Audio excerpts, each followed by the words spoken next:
Dave. Hi, it's Dave. Welcome to episode number 4 on my parenting channel. Today we've got an interesting topic at hand, and I want to share about rules. And I think a lot of parents, and I think modern day parenting relies heavily on rules. And it is a way where parents will set a whole list of rules or system of rules and impose those rules on your kids or children to obey them and to follow those rules. And in this video, I want to share what some problems are with that approach. And I want to give an alternative, which I think is better, which is to teach kids principles and to own and to believe in their own principles. So first off, I think rules has become a predominant way to guide behavior in modern day parenting. And it becomes this whole system where you're telling your kids, don't do this or don't do that or do this, right? And it's basically a whole list and laundry list of things they can do and they can't do. And if they do good behavior or behavior that meets the rules, then you might praise them or reward them for that good behavior. And if they do behavior that goes against those rules or breaks the rules, then you punish them or scold them. But as parents, I wonder how often we question if this is really the best way, or even if it's a healthy way to do parenting, right? A whole rules-based parenting approach. Now, I think one issue with this rules-based parenting approach is that of shame. When a kid breaks a rule that the parent has set up, oftentimes the parent will scold them or shame them or punish them. And whatever the action is from the parents, oftentimes the result is the kid feels very bad, and they often don't understand exactly why their parents are so upset or why they're being treated in such an unfair manner. And I think in order to understand this, we need to understand kids from their perspective. See, a kid usually will do what they think is best at the moment, meaning in the heat of the moment, they're not doing something that they feel is wrong or is, going to be, it's going to hurt them. They're really doing what they think is best for them in the situation at the moment.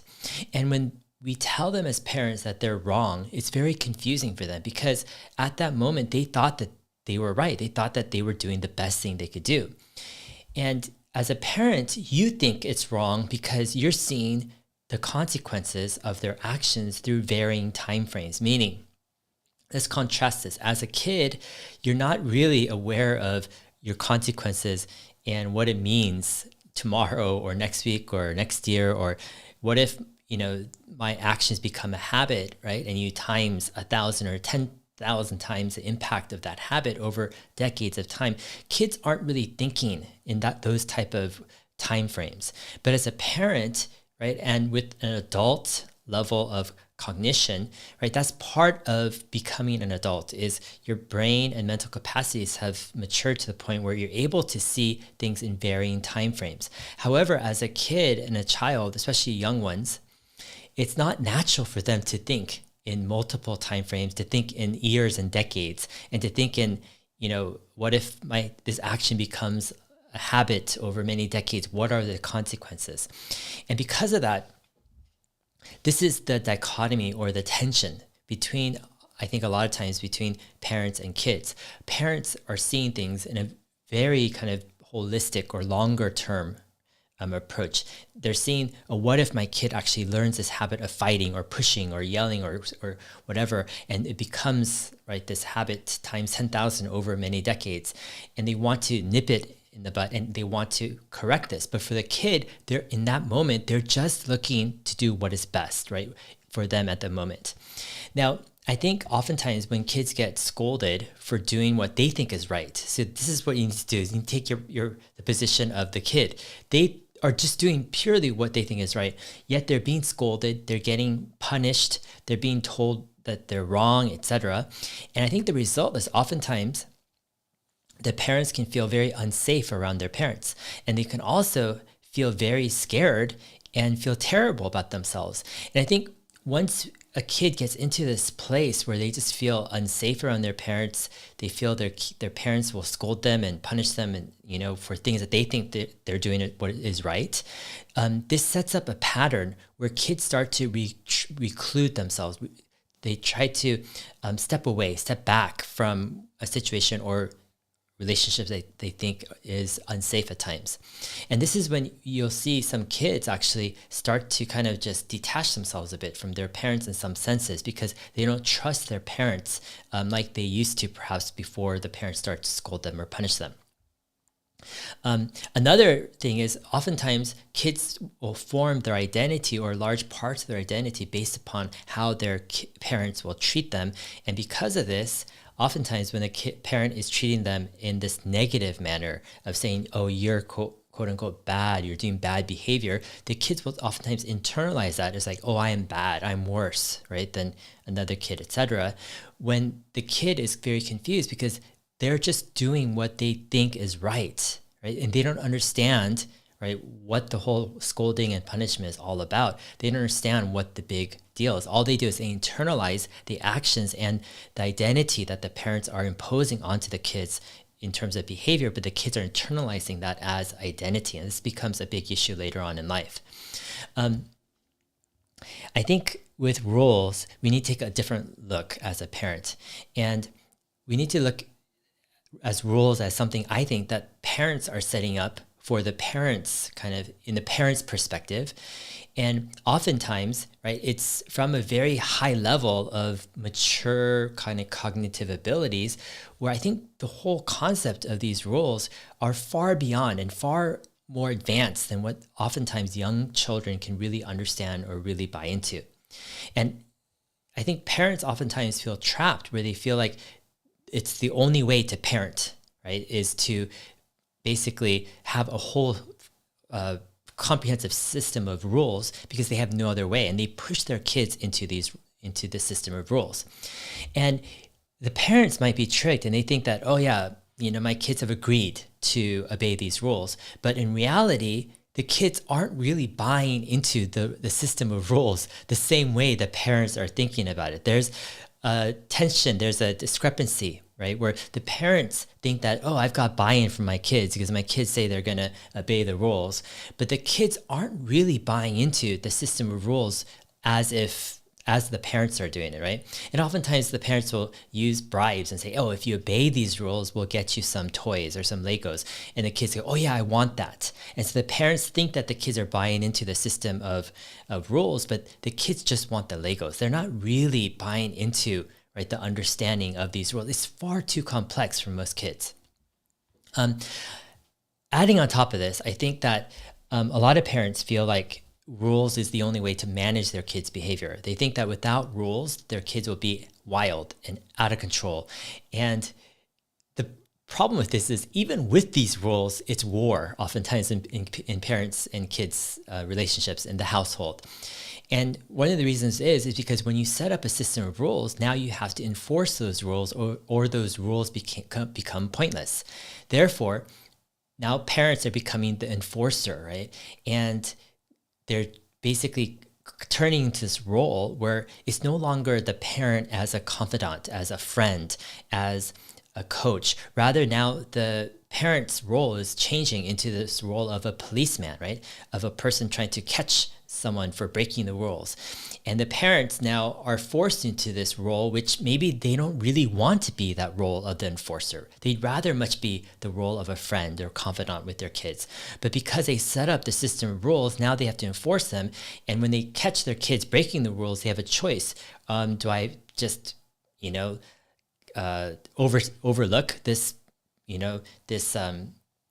this grievous crime against, like this action against that broke the rules, or do I punish and uphold the system? And most parents have to uphold the system because if they don't uphold the system, the whole system comes crumbling down. Therefore, they punish their kids, and then they try to convince their kids to obey the rules. Now, let's talk about obedience and obeying rules for a second here. When we talk about obedience, does obedience even make sense for most kids, especially young kids? Let's say under the age of 6 or 7. I mean, I think a lot of times parents have this idea that obedience, they construct this idea that obedience is this moral duty for kids to obey their parents. And my whole question is why? Like, why are parents expecting their kids to obey them? When you dissect obedience into what it really is, obedience involves so many different levels of understanding and timeframes. There's an immense amount of trust. There's an immense amount of kind of understanding the person you're obeying from the person's perspective to really buy into obedience. And I think a lot of times parents expect and they demand their parents to obey them. And if the kids don't obey them, they get upset. But when I look at it from a different angle, I'm like, what the heck? Why would kids even want to obey? Like, when they don't understand the concept of what really obedience is all about. And I think that's kind of part of the essence with the rules is the rule-based system is not a kid-centric system. It's not a system that's made from children or made for children from the children's perspective. It's made from the parent's perspective, from an adult perspective. And a lot of times it's way too overburdening and overbearing for kids. And I think this just sets up, it's a recipe for a lot of tension, a lot of hardship, and a lot of limitations in parenting. All right, so for me and my wife, especially for myself, I don't expect my kids to obey me or to obey my wife. And the whole thing is, why should I? Why should I expect my kids to obey me? Right? I think when they do stuff, they're doing what they think is best in the moment. And my job is not to be an enforcer to set up and enforce some set of rules and punishment. No, my job is to come alongside my kids and to coach them and to teach them. And it's to help them understand their actions through different angles and to help them view things in different ways, right? What I want to do is I want to come alongside them as a friend, as a coach, confidant, to help them understand consequences of their actions from various timeframes and angles. This is a very hands-on approach. This is by no means just kind of let them go and let them do whatever. No, it's an approach where I'm trying to empower my kids to embrace, right, their actions, but also what their actions mean from different angles. And the goal is never to shame them. It's never to scold them. And it's never to expect something that they can't do or they don't understand. There is no expectation on them following certain set of rules or to obey certain rules. Rather, the whole essence or the goal is I want them to own their own actions. I want them to feel confident, right, that they are doing what they want to do and that they can, see their own consequences, but see principles, right, from that. So how does this all work out practically? Now, in order to fully kind of flesh this all out, I think, one video is not going to be enough. It's going to take a lot of sharing and a lot of different kind of examples. This is one foundation, I think, of parenting, of many foundations. But here's an example. If one of my kids, for example, isn't sharing, let's say it's something that, let's say the two kids want, one kid has it, for example. And first thing is, I understand that from the person who's holding that and not sharing, let's say the food or the toy or something, I understand that that's the best thing that kid, my child, knows. Like he or she really thinks that this is the best thing for him or her. And because of that understanding, that empathy with my son or daughter, I don't scold them at all, right? And then second of all, so first of all, there's no scolding, right? Second of all, there's no rules in our family against sharing, meaning there's nothing where, oh, you have to share, right, with your sister or your brother or with us or whatever. So there is no rules. So there is no punishment. There is nothing that they're breaking. They don't feel bad for doing what they think is the best thing to do in that moment. Now, what I want to do, or what I do is I want to share some different angles on what their actions mean, especially from different time frames. So for example, what if this whole action of not sharing and not thinking of the person / becomes a habit over many, many years, over many thousands of actions and situations, like what does that become, right? And it becomes a cycle, right? Where if you don't share, there's natural consequences, right? Where others don't want to share either. And you live in a situation where you're just kind of holding everything back and everyone's holding things back from you.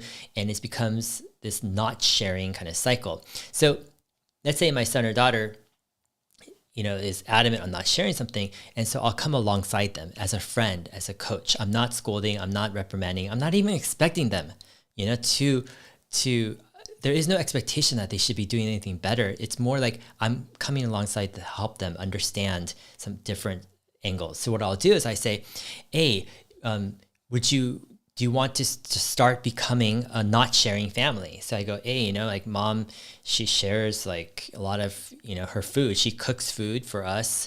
And would you like her to stop sharing? Do you want our family to stop sharing? She might do laundry, or she might, help you with something. Do you want her to stop that? And I go, hey, do you want me to stop sharing with you? Like stop helping you with your toys or with your Legos or etc. And what I'll do is I'm offering a choice. See, I'm doing actually two things. One is I'm explaining a situation or the angle from the behavior from different angles and time frames. And then I'm offering a choice, and I'm saying, hey, do you want our family to be a sharing family, or do you want our family to be a not sharing family? And what that means to be a not sharing family over time. And what I'm doing is I'm reframing the action. I'm reframing the action away from the current moment, right? So let's say my son and daughter, all they think about in that moment, and this is very, very natural. It's the right way for a kid to think because their cognitive abilities are still growing. So they're just thinking what's best in that moment for them. And that's great, actually, right? I want to affirm that. But what I'm doing is I'm reframing, right, their action to say, okay, we understand, like I totally get it, you think it's the best thing to hold on to that. That's awesome, that's great. But let's look at it from a different angle, a different time frame, right? Like on the impact it has on other people in our family over periods of time. Would you like our family to copy that behavior, right? To follow that behavior and become a not sharing family? And what I'll do is I'll actually talk through this whole thing very patiently, right? There is no impatience or, berating in any way. It's an affirming kind of discussion here. And I'm trying to help them make up their own minds. And I believe my role as a parent is actually to be engaging. It is to be patient, but also is to be persistent in teaching and coaching so that they can form, right, healthy habits from healthy beliefs and healthy convictions. And so it's kind of working backwards in a way, rather than enforcing a certain set of behaviors from enforcing rules and punishments, etc. What I'm doing is I'm trying to get into their belief system, their core beliefs on what type of convictions they hold in terms of, what they believe their actions will result in.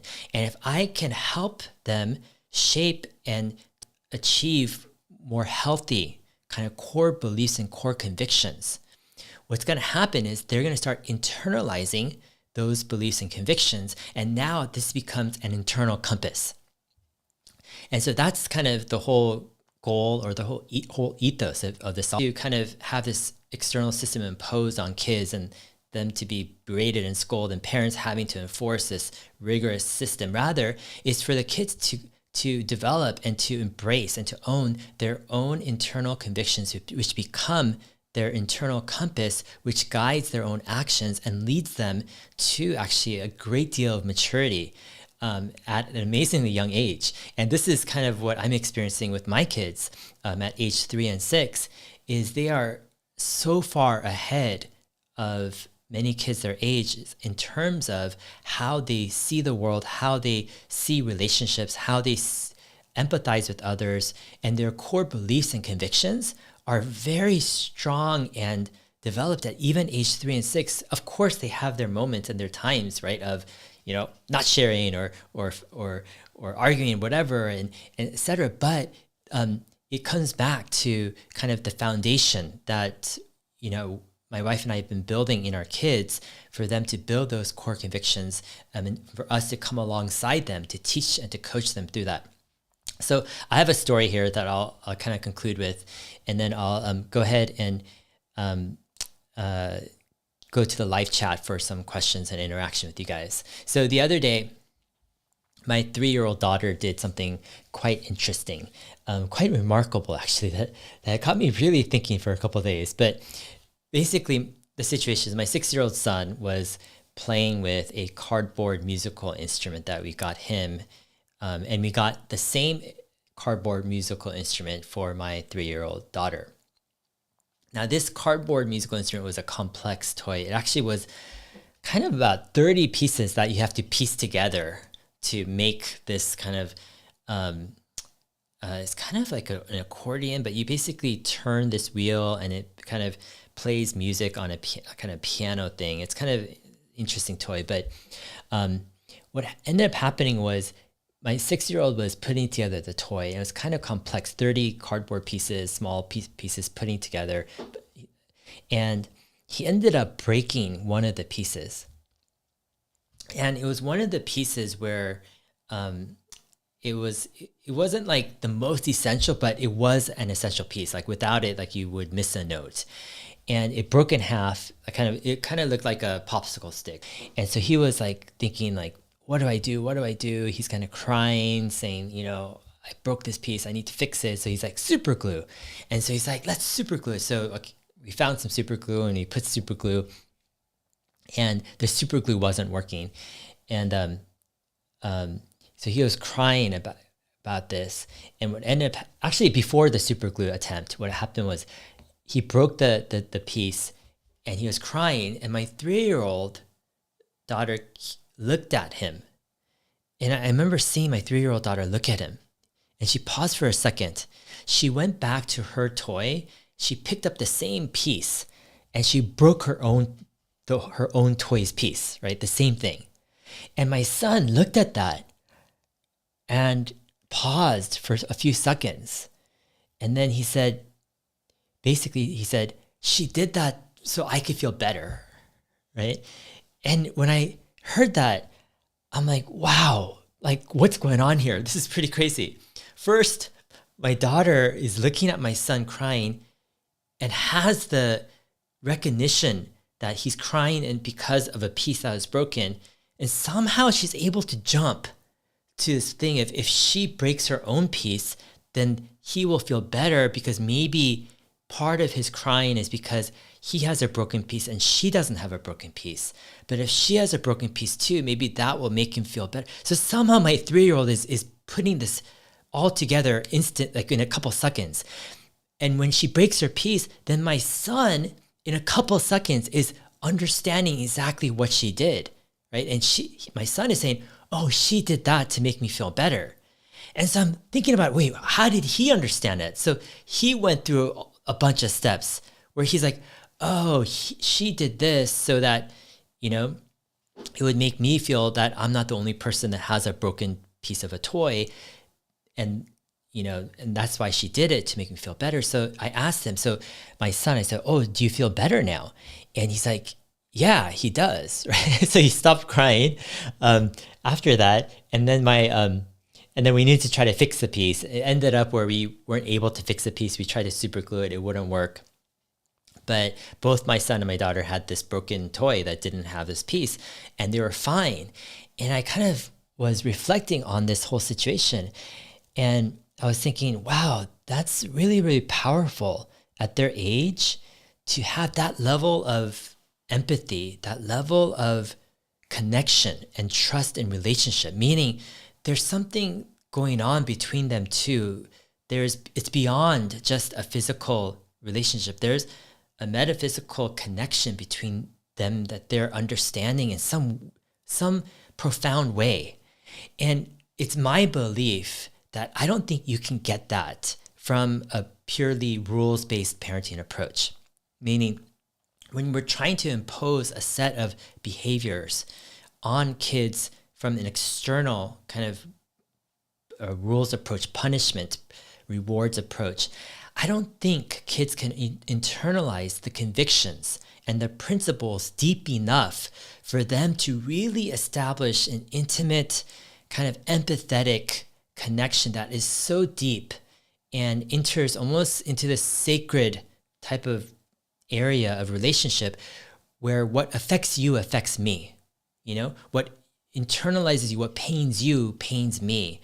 And for my 3-year-old to have internalized this, and also for my 6-year-old to recognize it, I just think it's truly amazing. And it's a pure joy as a parent to see what happens when you start out from, the get-go. With my 6-year-old, we started doing this from when he was just, an infant.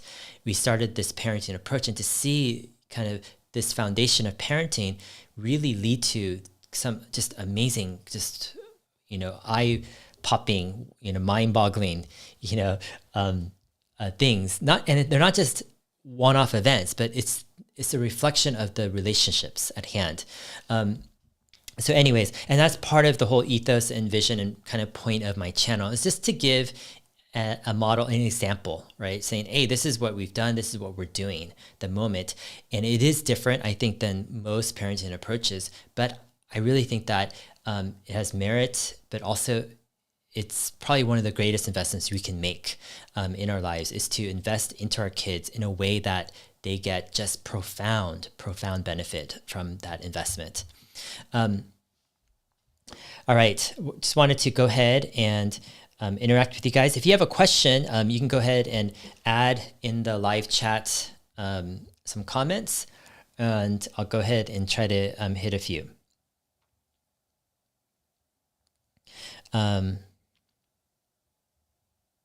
All right, Will Ryle says, thank you so much for making this channel, Dave. I wasn't fond of my childhood and just want to be a good parent to my future children. I really appreciate you and sharing. Yeah, here's the whole thing is, I don't think this parenting channel is necessarily like focused on current parents. I mean, that's part of it.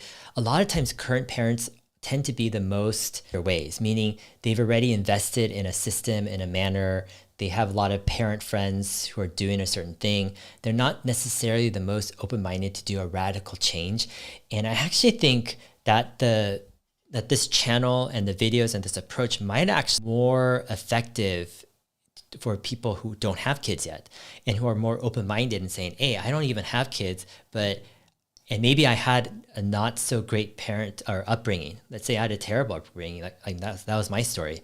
And I want to do a better job at parenting. What is that better job? Is it really just, a bunch of timeouts and rules and, all this stuff? Or is there a better way where, I can actually have just an amazing, intimate, awesome relationship with my kids, and they can have that with each other. So, I think if you're someone who doesn't have kids, you actually might be the key, target audience for some of this stuff.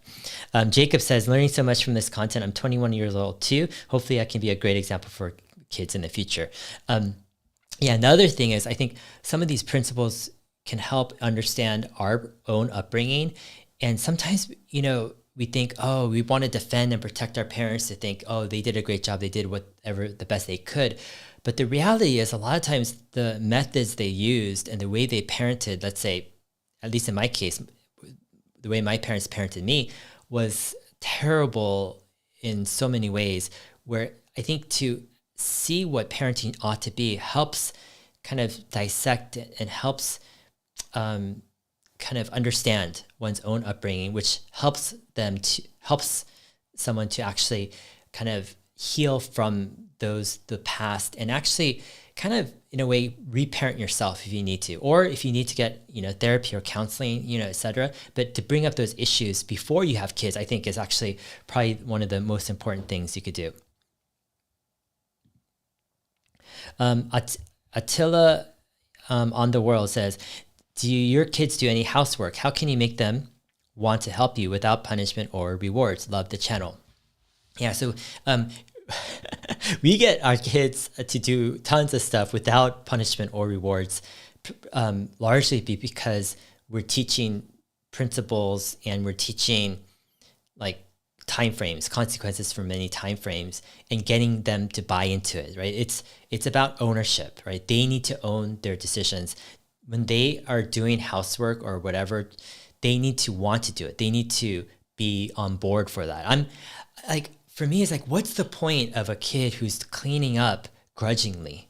Like, I don't know, what is that really teaching? Is that teaching good character? Is that teaching, I don't know what, it's just teaching, to me, it's just seeding resentment, right? They don't want to do it, but they just feel forced to do it. And I don't think that's the right environment for kids to thrive in. For us, for example, one of the things is, like, our kids make a mess, in the living room. And that's great because they're kids, right? they play with a ton of toys and they're just, doing what they want to do during the day. And at nighttime, we want to clean up. Like that's one of the things. Like I like to have a clean house at night, especially.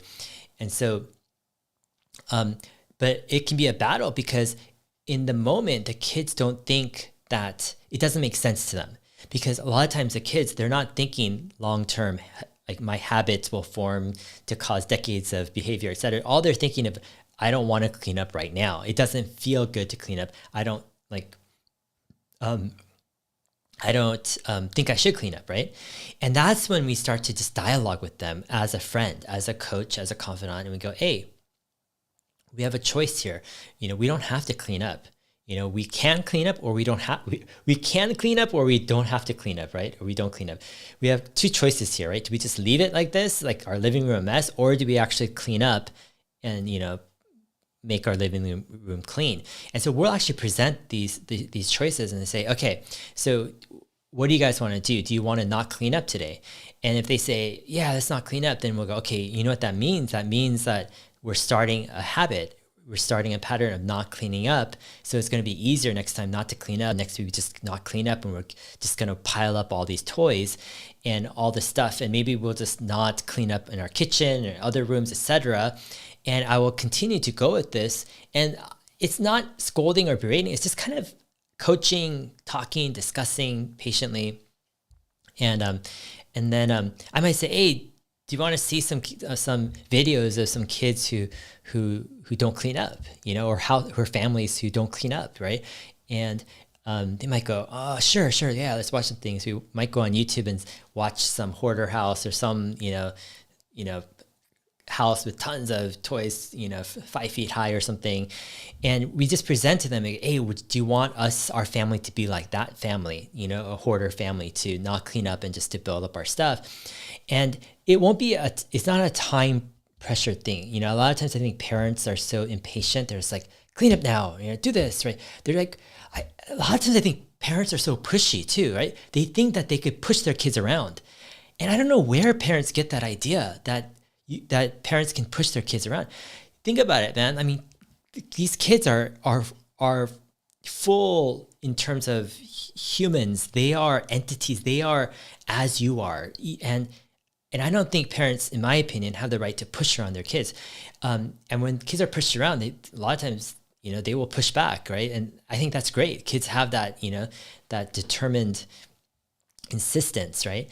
And so what I'm doing is I'm just saying, hey, I can't push you to do anything, right? Because this is your decision. Your decision is a sacred thing that you need to own, but I can help you to reframe and to think about, right, our decisions as a family differently and from different angles. And so typically my kids will, every night, they will want to clean up their toys, right? It might take 1 or 2 times asking them, hey, do you want to, like, if they're stalling or postponing, I might ask them, hey, let's just leave it today. And let's just, let's dump more toys in the living room and just leave it messy and start a pattern, right? Let's go for it. Let's do it. And sometimes just proposing that alternative situation, because there's such a foundation built up of many, many months and years of understanding the consequences to whatever cleaning versus not cleaning, they will immediately just clean up because they're like, no, I don't want to leave our house a mess, right? I know what that means. Right? I've seen a lot of examples, like I like the clean house, let's do that. And so in a way, it's actually a joy.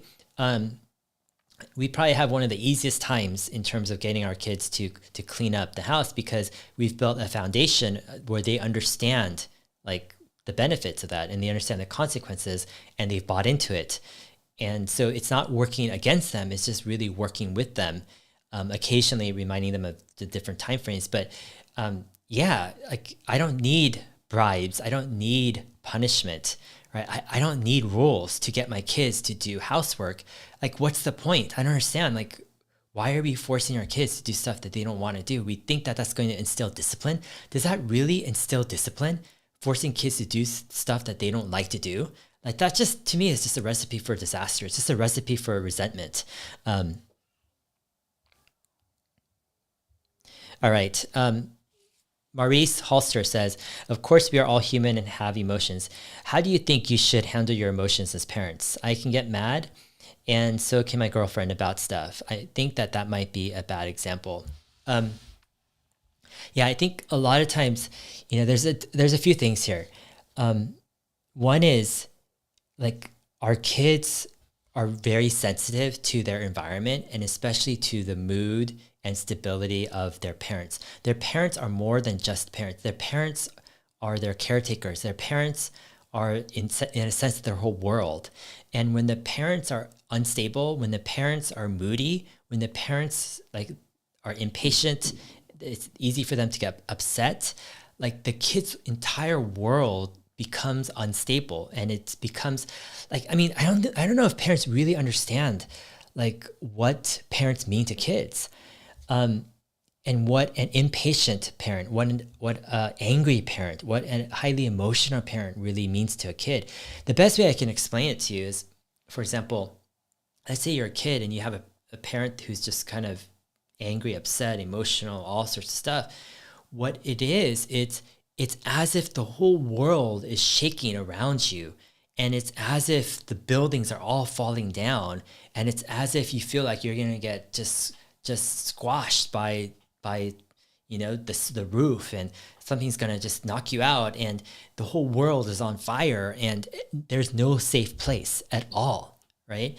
This is how it feels as a kid, or this is how I imagine it feels as a kid who has a parent that doesn't know how to control their emotions. And I think what happens is oftentimes parents, they get into parenting before they learn how to control their emotions, or and they get into this thing where they get numb to it. They go, oh, okay, it's just who I am. My kids are used to it. It's not a big deal, etc. But no, it really is a big deal. And you might be numb to it, and your kids might be already kind of traumatized to the point where they're getting numb to the trauma. Doesn't mean the trauma is any less. But yeah, I think the first step in terms of handling your emotions as a parent is really just embracing, understanding like what this means to the kids. Is having empathy to the kids. And kids don't deserve your kids deserve more. The kids deserve better. They deserve parents who have stability, who can provide a safe place, right? Without safety in a kid's environment and in a kid's world, kids aren't going to have the ability to grow confident, to grow in a healthy way. Because once you have fear, you have the obstruction of any healthy development. And I think a lot of times kids, their emotional development really gets stunted because they get stuck into an environment of fear. And in order to fix this, this really needs to get fixed from the foundation. So I encourage you, it's not going to be, I think, an easy process because you might need to do a lot of work on yourself and really look into some of the root causes of what's causing, right, some of your emotions. And also, you might have to rethink your approach to parenting. Sometimes the whole system and approach to parenting also is adding on to that instability or that inability to handle emotions because it's stressful. It's stressful to carry on a complex system of rules as an enforcer. All right, Norman Collins says, question, hey Dave, my partner is nearly 30 and wants children soon as she is concerned about fertility issues, but we also have big career aspirations. Can you advise on how to balance these two aspects? These choices are, I think, very personal to you and to your partner. I think there are different things to just think about. I mean, that's the best I could do is, I think typically the idea of kids being a burden and kids weighing down kind of one's life and career and aspirations and all this stuff is becoming a trend or is becoming kind of a cultural belief, right? And I think, and I actually had that for a very long time. I thought kids were kind of this extra burden / you have to, I didn't see, I think, great models of parenting in my own life. And the parents that I've seen and my friends who were parents, they all treated kind of parenting and their kids as burdensome, right? Like I didn't see many examples where the parents were like, "Oh my gosh, my life is like so much better after having kids," right? I mean, most of my friends were like, "Oh my gosh, like I was better off without kids. I felt, whatever." In terms of how they felt and the burden in life and just anxiety, whatever. But the best thing, I mean, one of the things I could share in our example, and it's complex because there are different factors involved, but yeah, I could say like our life has vastly improved with kids. I mean, I, it's just, it has in so many ways. And it's a combination of a few things. One is the extra burden and the time and kind of all of that, what I was scared about, kind of the extra responsibility. And I think a lot of that fear was because of the models of parents that I saw, which were basically police parenting, right? And constantly, breaking up, fighting kids, and just living a somewhat miserable life, trying to just, barely survive. And I thought that's what I had to do as a parent. But when we kind of reconstructed parenting from the ground up, and the first year is difficult, with parenting regardless, because, you're dealing with a young child. The first 3 months is the most difficult, I think. But after a year, after 2 years, like what's happened is it's become such an awesome joy, and it's not a burden at all in a lot of ways, because our kids play together awesomely. When we go out, let's say yesterday we went to the farmer's market, our kids know exactly what to do. Like when they're out and about, like it's not an extra burden to really take them. They know they get into the car seat. They know what to do. They know how to like keep safe when we're at the farmer's market, how to follow us. And they know and it's not based off of rules, because yeah, I mean, it's based on just, they know what to do because it's, they believe in the principles. They've caught on. And when they're at home, like they're helping each other out even through the day, having fun. And it just boosts my quality of life so much. And yeah, my kids are not a burden at all, And so when I look at it from that perspective, it's yeah, it's different, right? I used to think that, for example, I would have to sacrifice a lot for my kids. And now I'm realizing, sure, there's an aspect of time that I'm investing in my kids, but the way I look at it with my kids, I'm looking at it as investing. Like I'm really investing into my kids. They're going to have decades and decades of benefit from the investments I make in their life. But then if they have kids, they can pass that on, or not even if they have kids, if they can just share it with others or just share principles. It doesn't even have to be principles about parenting. Whatever area and facet of life they go into, they will be able to share amazing principles that benefit others. And so my investment in my kids is multiplying far greater than anything else I think I can do. Like that's personally my take. I think my investment in my kids is going to be ultimately a greater value than my financial investments, my career investments, my whatever, anything else. And when I look at it like that way, it's like you say you have big career aspirations, which is, which could be great. What I think is missing in a lot of kind of modern parenting culture or parenting thought are these two things. One is parenting actually can be amazingly joyful and not a big burden. But number two, it can be actually a much more impactful thing than a career, actually, in a sense. Like my kids are a career in a sense. They are a life work, and they live on. They live on even beyond, hopefully beyond my life. And when I look at it like that way, it changes some of the equations, right? I think the equation and the variables that is set up by modern culture and modern parenting sets it up where it's an either or, kids or career, et cetera. But I think it's much more complex than that. Those are just some of my thoughts. Regarding someone. I hope that helps out, Norman. All right. Owen Sam says, "Hey, Dave, curious if any of your principles could apply to dog owners. Obedience, reward, punishment is the mainstream. Is there a better way given they don't have the reasoning abilities?" Yeah, I mean, I have a dog. And yeah, we got into that whole like reward, punishment, training, schools when our dog was a puppy, etc. I mean, our dog is 13 years old or 12 years old, probably 12 or 13 years old now. So that was a while back.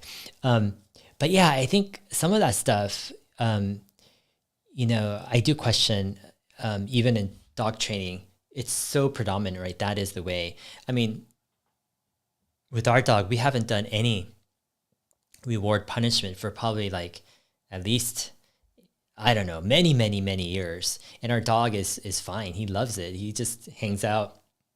He has really no behavior issues. He's just a chill dog, right? I don't know if that needs to be the predominant kind of thing with dogs, this whole reward punishment. Maybe not. I don't know. I mean, that's just some of my thoughts, but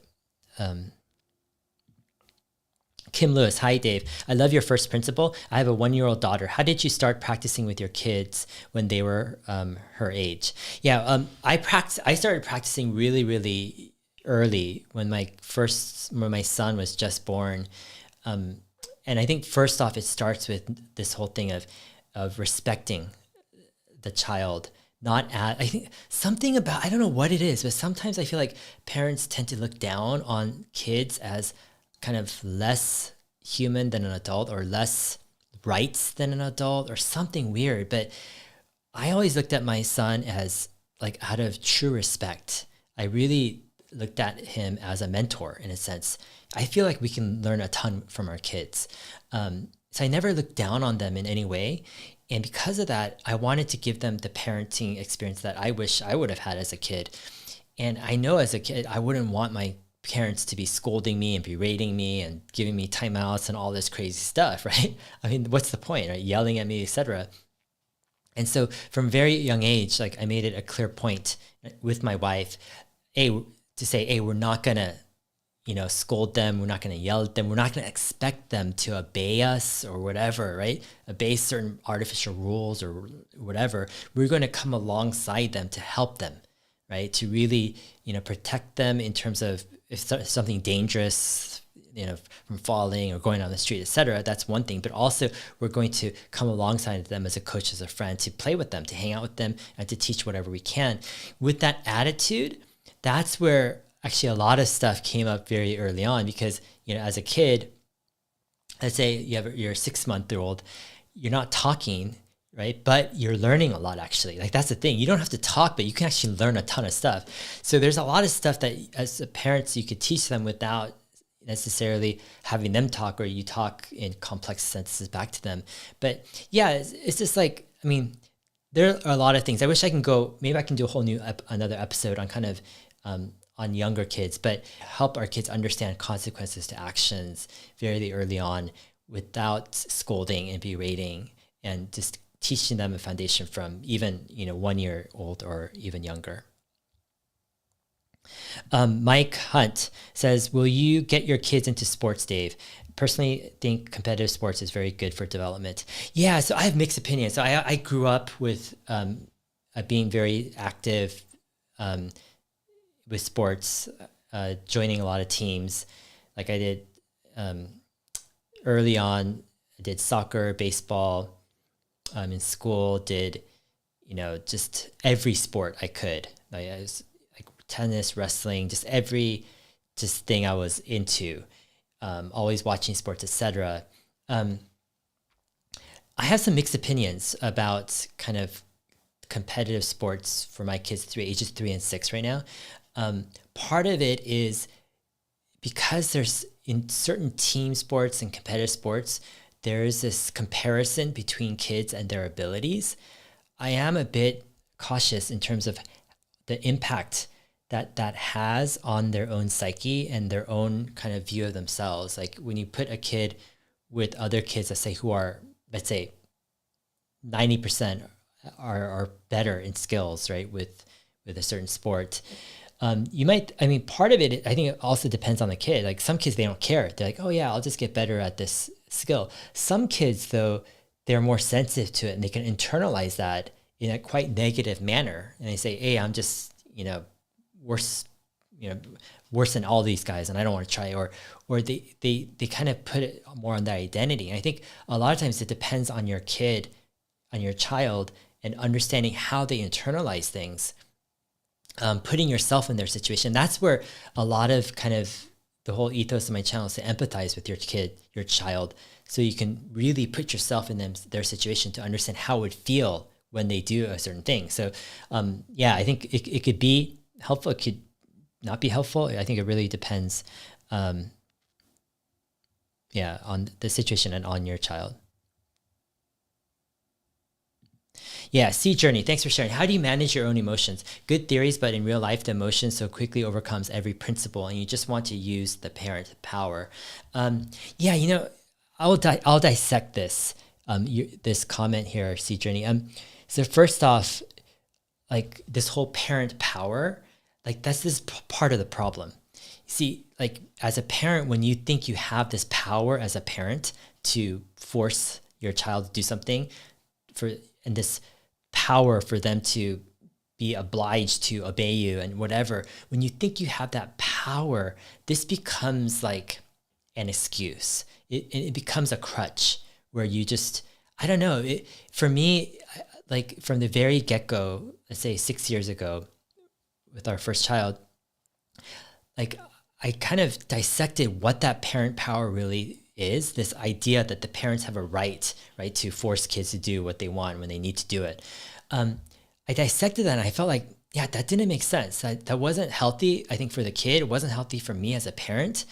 And I think it's just a crutch as a parent.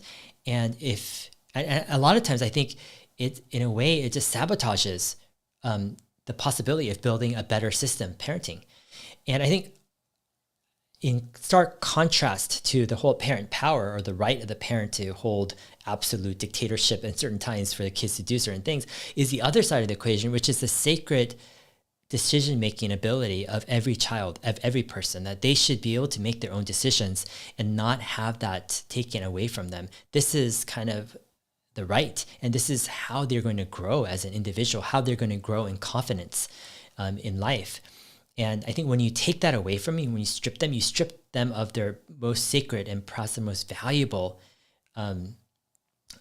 aspect or ability, which is to make their own decisions, and you'll end up with kids who are either resentful or kids who are very passive or kids who are very unsure because they're not able to make their own decisions because they were under this dictatorship, right? I don't know. I think when you're able to unpack this and say, okay, you know, maybe there's a whole different way, this changes the equation where it's no longer an option to control your emotions, right? Where it's just a given, where, yeah, you don't have the right to be upset. You don't have the right to yell, to berate, to scold, whatever, to force your kids to do anything. You just don't have that right. And you're forced to work within the healthy boundaries of what I think a parent should be. But different angle. I don't know. I don't know if you're going to hear that angle from many people on parenting, but that's kind of the point of my channel. All right. Kevin says, hey, Dave, I've heard you mention in several investing interviews that your kids aren't allowed to play video games, watch TV, etc. How do they spend their free time? For example, in an RV on the road. So yeah, I want to qualify or clarify kind of this. So I have shared in previous, interviews on my investing channel how my kids don't really watch TV. We don't even have a TV at our house, actually. So they don't have a TV. So they don't really watch cartoons. So they don't really know, all the kids' cartoons, which is kind of unusual for a 3 and 6 year old, right? They don't even know they might know some cartoons from books that they've read, right? Some of the characters, but they don't really know them from TV. What I do is, we watch some videos, some educational videos together. Recently we got into kind of these primitive building videos where people are building stuff from mud and clay and stuff, and our kids are really, liking that stuff. Or sometimes I love showing my kids, like, they'll have a question, how does something work, right? Like, how does the internet work? Or how do you build a house? Or how does a car work? Or how does an engine work? Or how does a battery work? There's all these questions that kids have, and I love to say, hey, let's check out a video on how that works, and try to find a cool video that helps them understand, how something works. And we have a ton of books too that, also kind of engage them on that curiosity level, and a ton of toys, and we try to go outdoors and stuff. I don't really look at it as this thing of I'm forbidding my kids from doing anything. Like, for example, with food, we don't really have junk food in our house. Like, we don't have like, so-called whatever cookies and, juices or whatever, slash, typical perhaps candies, etc. But it's not something that like I'm like trying to keep away from my kids. Like, they want like something at the store, they want to try a candy or cookie. I'm like, fine, yeah, if you want to try, you could try. It's not this like religious thing of trying to ban them from certain things. It's more just like, hey, and even with food and stuff, we'll talk over like, the pros and cons of different types of food and different stuff. So our kids actually know a lot about foods. They know, like, they understand carbs and fats and proteins and the benefits of like sugar, like pros and cons of sugars versus, et cetera, organ meat versus, dairy, all this other stuff. They're just actually pretty advanced in their knowledge of nutrition. So when they look at like candy and stuff, sometimes they'll be like more like, hey, like, why do people even have that? And they might try it and go, oh, it's like whatever. So it's not so much we're forbidding them. And the same thing goes with TV, et cetera. It's more like I want to direct them into what I think could be the healthiest things. And I don't want to enforce this. I don't want to spread this as like every parent should do the same, because every parent has a different set of circumstances and realities. Meaning, for me and my wife, we've chosen to make it a priority to spend a lot of time with our kids, and our situation allows for that. Thus, we have the liberty to take our kids out more. We can go hiking with them. We could travel like in our RV for months at a time, et cetera, where we can find stuff for them to do that's really engaging. And so they're not just sitting at home bored all day, if we were, for example, out of the house, working all day at a job in a company, et cetera, and our kids are bored all day, there's decisions to be made. Maybe it's better to, engage them in some entertainment, et cetera, that can occupy them. But it's all a matter of, I guess, options, right? And your own priorities, values, and situation. For us, we kind of are extreme in the sense of, hey, I want my kids to really develop this crazy curiosity, this crazy sense of adventure, this strong sense of independence, of determination, of the ability to learn and to grow. And I want to cultivate that in the right environment. I just think a lot of times certain forms of entertainment can be kind of more passive driven. And I think that at times has a consequence where our kids can lose some of that natural curiosity and initiative that kids have. Anyways, that's a few kind of thoughts on that question here. All right, solving the money problem. Stephen Mark Ryan, how's it going? A question: how many hours in an average day do you spend with your family? I ask because I know you have freedom over your time and your family is your number one priority.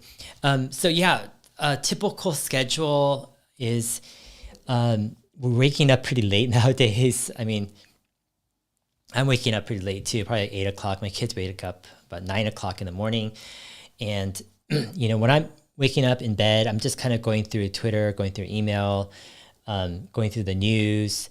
And I'm also kind of meditating in bed. I'm just kind of like thinking through things, if anything is stressing me out, just kind of enjoying that time.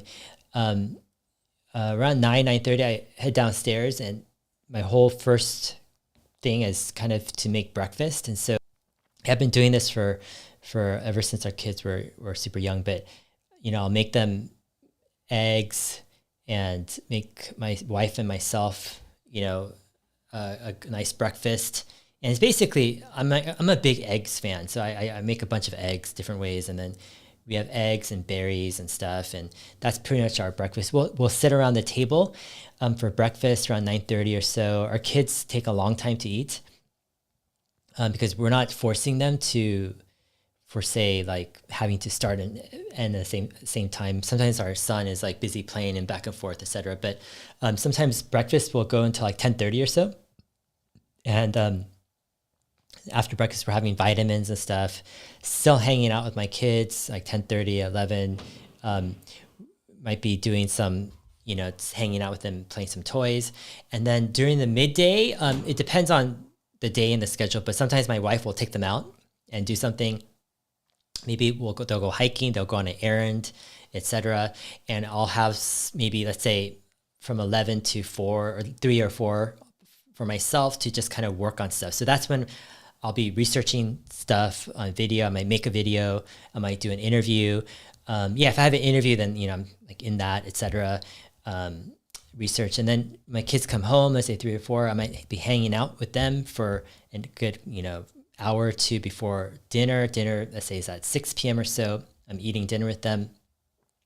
And then hanging out maybe an hour after dinner. So I might step out to do some work for about an hour.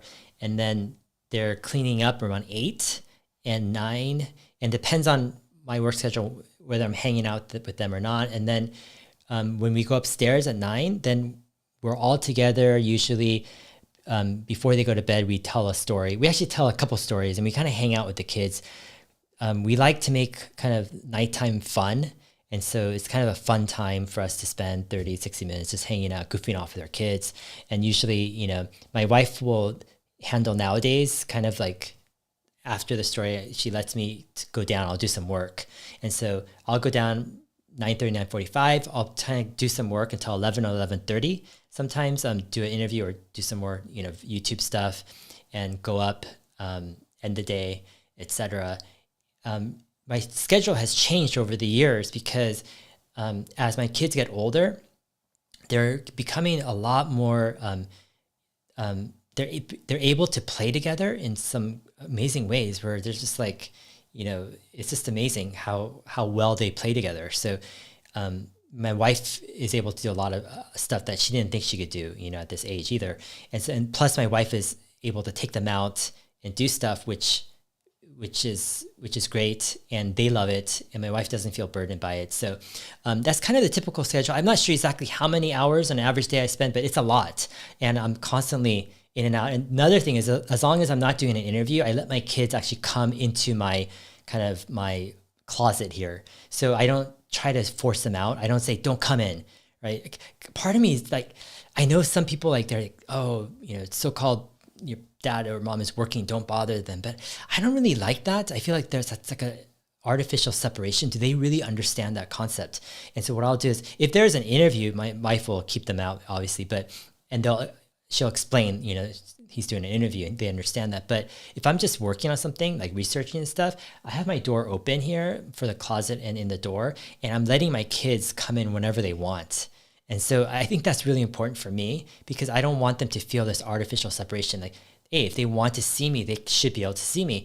And I'll stop my work and just hang out with them. And then I'll maybe walk out with them and play with them and do stuff, for a while before coming back in. So it's more of this thing where I want them to feel like I'm together with them, through the day without artificial separation. So yeah, that's kind of a day in my life right now. And every year it changes because the kids have different needs. We might be in a different situation. If we're on an RV trip or traveling, it might be different as well.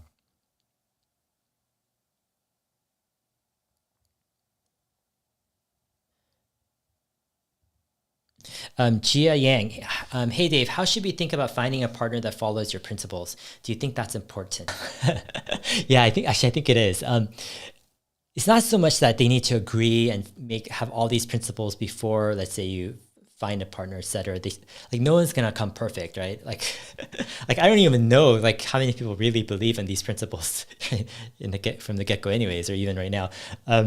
But I think part of it is having a partner who's open-minded, to change and to be able to discuss. Like, some people can be very rigid in their thinking and they don't want to change.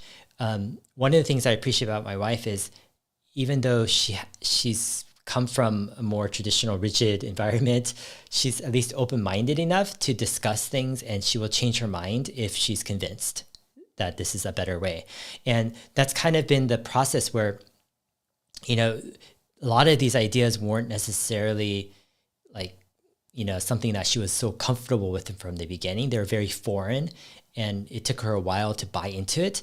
But over the years, she's, as being open-minded, she's learned to understand, the principles behind it. And the principles make sense, at least in my opinion.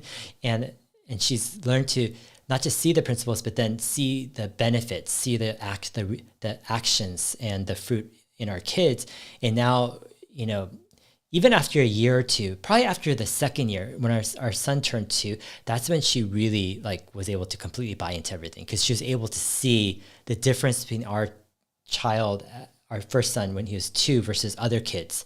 So we're part of this neighborhood parenting group, mom's club, that she was part of, and we were able to see a lot of kids, but she was able to see the difference that our son had and our parenting style. And she was like, oh my gosh, this is the way, right? Because our son is just much more confident. There's no berating, scolding, punishing, rewarding, all the stuff, and it's just so much of a pure relationship. But yeah, I think from 2 years old until 6, so the past 4 years, it's been like a breeze with my wife, because she's just been growing in her conviction and understanding and her implementation. She still has some times where we'll have to refine our approaches, and sometimes she might kind of drift back a little bit into kind of wanting to force our kids to do something, and I have to catch her and say, hey, what are you doing there? What right do you have to, force them to do something, right, that they don't even want to do? You've got to up your game. So I kind of put pressure on her and say, no, you've got to up your game. You got to explain it to them in a way that they buy into it. It's it's your problem. It's your issue. It's not their problem right now. But yeah, in terms of partner, that I it's definitely up to each person, but open-mindedness, and the ability and the conviction to kind of seek the truth or seek what is best, right? I think that's a great quality.